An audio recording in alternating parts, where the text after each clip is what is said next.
somewhat of a Paola, Miami County legend.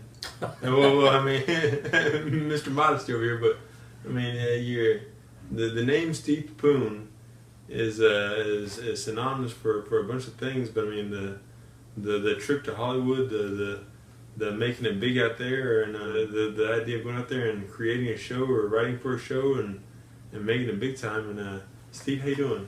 Oh, good. When did you first get started into writing? Technically, it was right here in Paola. I wrote a humor column for the high school newspaper my senior year. And that's your first shot? That was my first shot, and it seemed to go over well. I got a good response. And then in college at Kansas State, I wrote some stuff, playwriting. Not a lot, but enough to give me, encouragement. Did you take classes out there specifically for writing, or is it just kind of like a... writing, like playwriting. They didn't really have a TV film department at Kansas State at the time. I don't know if they do now. A lot of this you just have to kind of pick up on your own. After I moved to California, there's plenty of people that give classes in story structure and comedy writing. I was 22 right out of K-State. The general area. I first lived at a fraternity at UCLA, in the same one I belonged to at Kansas State. And then I moved down to Bellflower, which is just north of Long Beach, and about 30 miles away from Hollywood area. Well, I'd always loved movies and television and reading behind-the-scenes stuff. That's what I especially liked. I just like being there. Just the history. I mean, a lot of it gets washed away. Stuff gets torn down. Yeah. The stage where we shot Alf, it was on the former backlot of Selznick International Studios, which is where they shot Gone with the Wind, and then later became a rental backlot where they shot the Andy Griffiths show. So now, take us through a day. Okay, well, yeah, let's go to Alf. All right, Alf, you're a day on the set of Alf.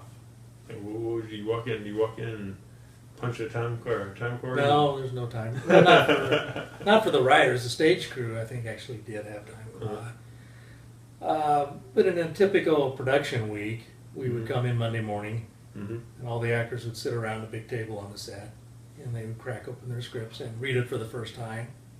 And we would have representatives from the studio and from the network, plus other production assistants and people from the office listening in. That was the first time the script would be up in front of an audience. And so the writers would sit there and make notes on the script, what jokes were working and what weren't. Really? And then we would go back around, rewrite for the rest of the day.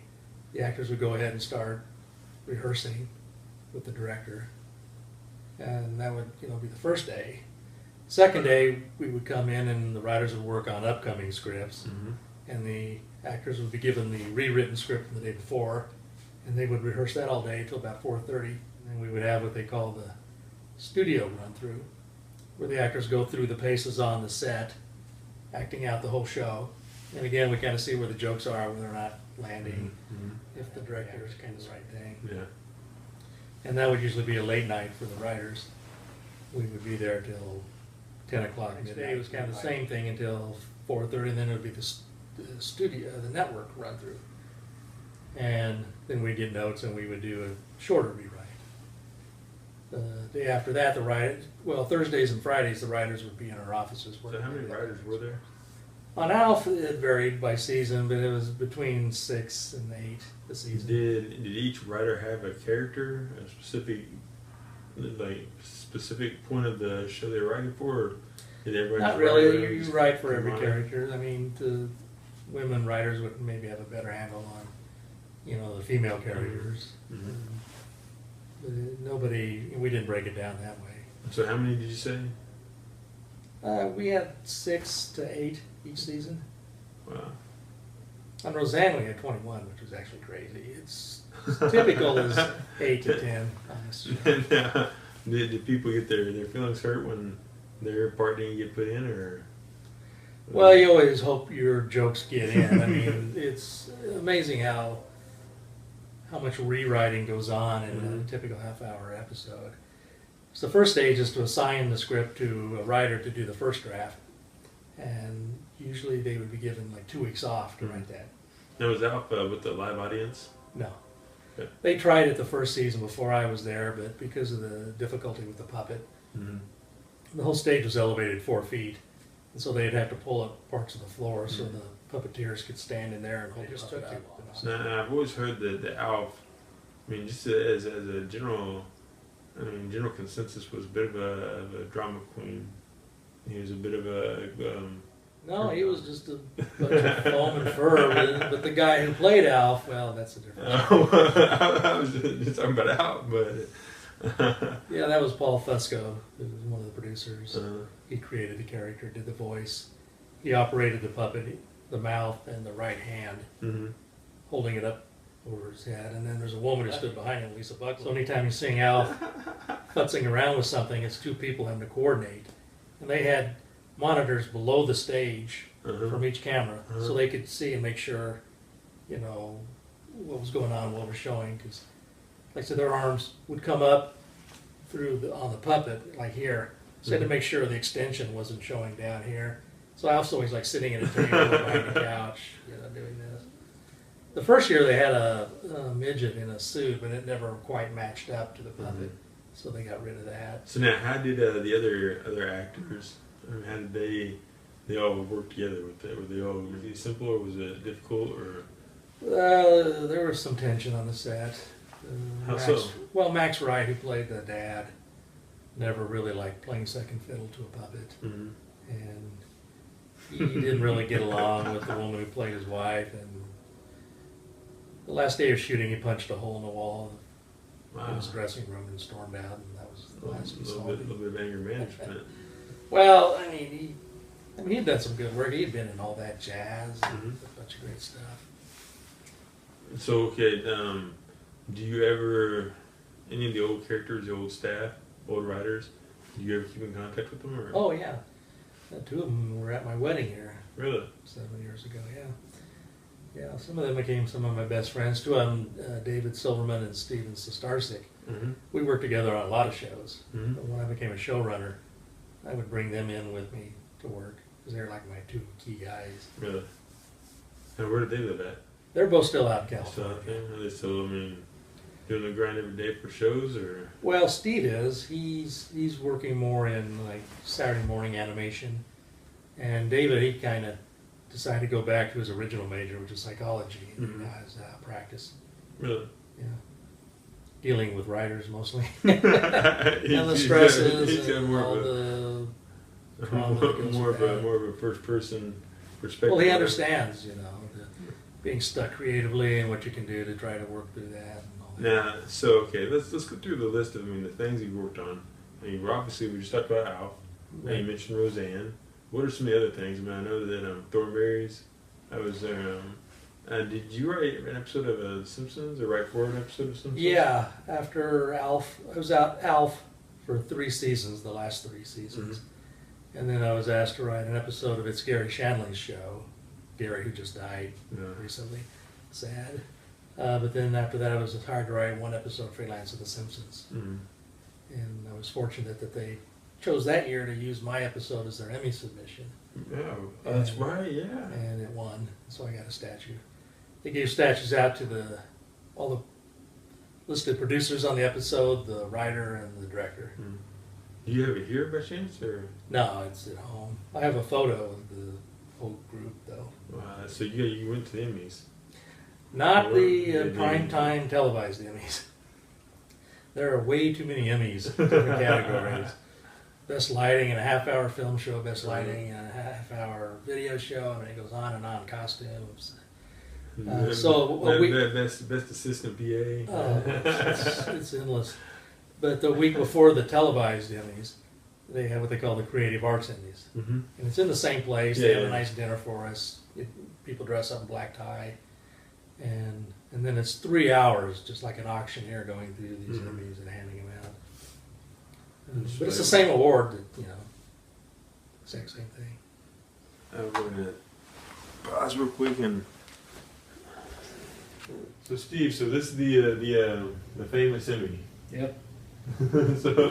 So what was it like? I mean, I know you said yesterday that they didn't exactly do it with the big Emmys. They had a separate side. Yeah, unfortunately, I wasn't on television when we were awarded this. This is from The Simpsons. Mm-hmm. From I think the 1991. yeah. 1991. Because there's so many different Emmy categories.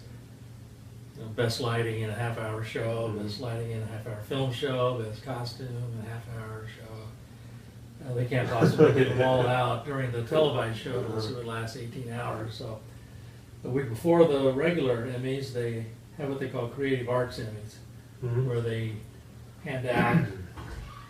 It's at the same place, the Pasadena Civic Center. And they hand It's out, kind of the same thing, the same, everybody sitting on the tables and... well, in the televised they're in the auditorium, but afterwards they go next door to this giant ballroom where they have dinner and drinks. The Creative Arts Emmys were held there, and it was black tie, everybody dressed up. They had celebrity presenters. And after dinner, it was like 3 solid hours of just handing out Emmys like... You mind if I pick it up? No, go ahead. Just don't drop it. kind of one of a kind. This is a... I thought that'd be heavier. Yeah, it's heavy. No, it's heavy, but it's more than a 5-10 pound weight. It's all there. It's nice to have. it's a good talking piece. Well, now I know the first line of my obituary. What's that? Emmy-winning writer Steve Pepoon died yesterday. We didn't find out till the ceremony. Okay. And you found out. The week before the actual Emmys on TV. Yeah, it was the week before. Ceremony for you guys. Yeah, they handed these out, the night of our dinner, the week before the televised Emmys. But the nominations had come out, weeks before then. Now, do you remember who else was in the running for it? Rugrats. Some show with Steven Spielberg, I forget, cartoon show. It was The Simpsons. It's not a straight writing award. It's The Simpsons won it for best animated special, hour or less. That was the category they were. Well, they just say it's special. It's just an episode.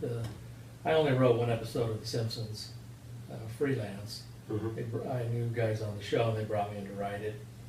And they could only submit one episode for consideration. And for whatever reason, they chose my episode. I thought there were better episodes that year. But apparently not, because so you win the prize. Yeah. So when we won, it was all the credited producers on the episode, plus the writer, plus the director. And so there's 12 was of it us. Matt Groening? Matt Groening. Groening. He's the guy who created The Simpsons. He was there. Sam Simon, who died a year ago, he was like the driving force in the early years. And The Simpsons is still going. It's still going. There's that photo you looked at. There's one guy in there, Al Jean. He's still there running the show. So, wow, 25 years. That's some job security right there. After 3 years on Alf, I was ready for something new. I don't know how they can just keep going. Just keep going year after year. Okay, so let's get back to now. You're writing books. You're writing novels. You're writing. Yes. Okay. So, is there anything that we can expect to see in the near future? Not the near future. No, I mean, it's going to take me, a couple months to finish my current one, and then I got to find a book agent. My TV film agent in LA doesn't handle books, so it's kind of going back to square one. Yeah. That's a heck of a process. Yeah, but that would be like my next career goal, is to have a book published, with an eye towards it eventually becoming a feature film. Well, Steve, thank you so much. This has been great. Oh, also, can we meet your wife? Let me go ask. Okay.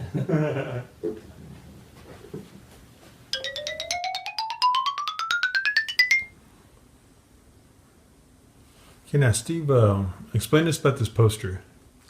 This is a poster from a little remembered magician, Leon the Great. I just love this poster.